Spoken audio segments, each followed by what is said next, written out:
up and back against the wall. Actually, yeah. I feel like I'm in jail. No. I like the word monolithic. I just picture you here all day, just walking back and forth, looking at your framing. Yeah, that's what I do. Next episode, Garen will be hosting because I'm retiring. He's far more eloquent than me. I'm taking over. That's right, baby. Mama, I made it. Yeah. Maybe not such a good bed. I like firm mattress. For basement wall and exterior sheathing applications. I could have just read this. That would have been a whole lot easier. Adventures in real estate. Okay, so we got Rockwool Comfortboard. This is thermal insulation for basement walls and exterior sheathing applications. You just look at it right there. This is the red stuff that you see this packaging when you walk through the hardware store. The round bags are the squishy ones. That's the batt insulation that goes on the inside. And this stuff, which is really heavy. Oh my goodness. And that's not even the heaviest one. 4-inch, 110, that is really heavy. You gotta be super muscly, like me. One of the cool things about Comfortboard is that it is vapor permeable and it's not absorbent, so it doesn't act like a sponge. Vapor permeable means that it actually can dry. It's not gonna hold moisture against the foundation wall.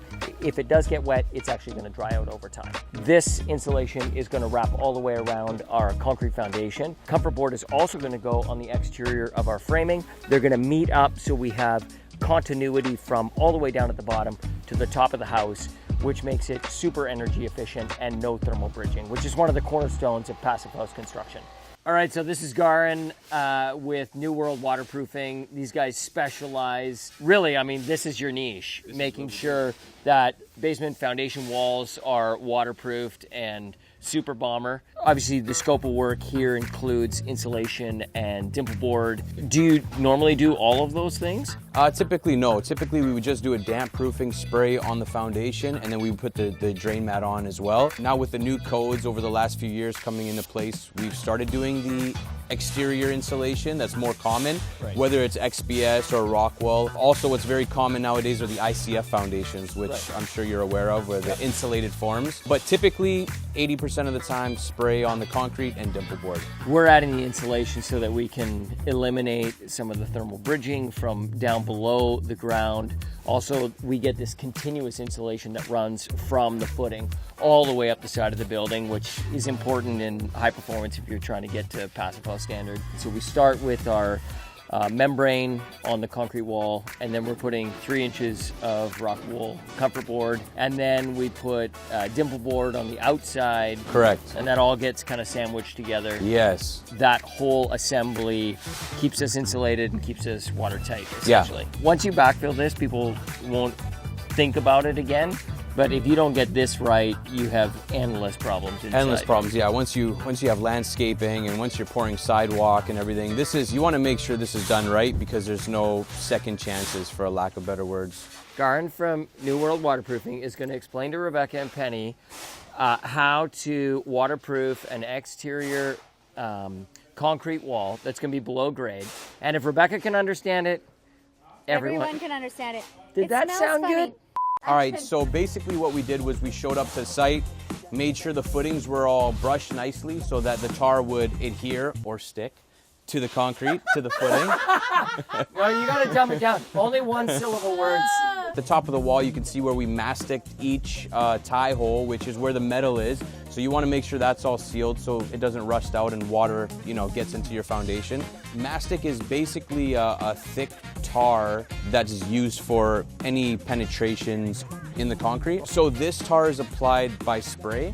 So it's all spray applied. It's all cold applied. It's not heated or anything. So we sprayed it about 2,000 PSI. So it comes out in a bit of a fan. So we go ahead and we spray it. We do a couple of layers. Kind of the slower you go, the thicker it will build on the wall. So we go ahead and spray that. We co-spray it with salt water. So you got a tar jet and a salt water jet. And when they both combine, it actually builds the thickness. It cures it as soon as it comes out. That's how you're able to build the thickness. Yeah. You gave Rebecca a way better description than you gave me. Well, she came with the dog and decided. She's cuter than me. Yeah. A lot of the other materials out there, they could be oil-based, and so when you have an oil-based product, you're unable to build the thickness. You've got to let it dry one day, do a second coat, wait it for it to dry, do a third coat. Whereas this, we can literally build it as thick as you want on your foundation in one coat. It's already 98% cured as soon as it hits the concrete, so you can literally touch that tar with your hand and nothing will come off. But I can't touch it with my sweater. No, you can't. All right, let's Walking do back some and forth let's do again. some insulation. Do it. Let's do it. Okay. What do you want me to do? Oh, stand there and look pretty? I can work. Nope, you can't. Show them your finger. My finger's like all better. So because the Rockwool comes in 4-foot lengths and we've installed them vertically, which is fantastic except for the fact that they're a little bit tall. So we need to cut them back around 8 inches so that I can bring my air barrier. Here's a great place to look at it right here. So we bring our air barrier down and we attach right to the concrete, and that allows us to have our continuous air barrier, and then the insulation that comes on this side will come down and butt into here. So we've got continuous air barrier, waterproofing in behind, and then continuous insulation all the way up.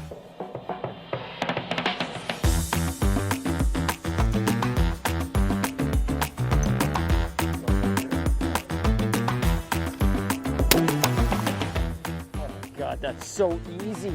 So good. It's unbelievable. Look at that.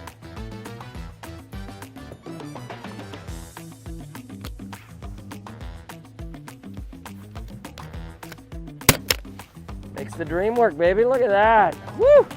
So then we'll cut this back, and then the next stage is to put on the dimple board that goes over top of this. This helps protect this membrane in here. Then the dimple board helps protect the insulation, and it also creates this cavity for water to go down and into our drain tile along there. So fairly straightforward assembly, but you need to make sure that you got each step correct for it to perform. We're gonna do a little bit of a split insulation where we've got insulation on the outside and insulation on the inside. So it's a little extra protection. No more kids wanted. What? No, that's a different kind of protection. This is pretty cool stuff. It's actually made of rock, hence the word Rockwool. So as you can see here, this is R12. It's 3 inches thick. Underneath our slab, we're gonna be putting 4 inches. A lot of people don't realize that you can actually put this below grade, and it performs really well. We got one more level of protection, and this is a dimple board. This is DMX 5X, and basically that gets attached like this on the outside, and it becomes our first line of defense against water. The water hits and goes down these dimples and goes down to your drain tile, and then it gets carried away and out into the sewer system. This is also moisture resistant, and the water will run down there. And if for some reason it gets through there, we've also got our liquid applied membrane, and so water won't get through the concrete into the living space. A lot of work goes on below the ground. Then we're gonna cover it up. No one's ever gonna see it again, but you wanna make sure that you get it right the first time, because doing it again is an absolute nightmare. Okay, I'm gonna do a little checkup on Todd. Make sure he's doing some work, working hard. Oh look, my window, my octagonal window. It got a little broken. The glass is broken. We had a little friend visit over the weekend. She's building a fort. We said we'd give it to her. I don't know if she can have it with that. Anyways. Hello! Are you leaving? I'm arriving.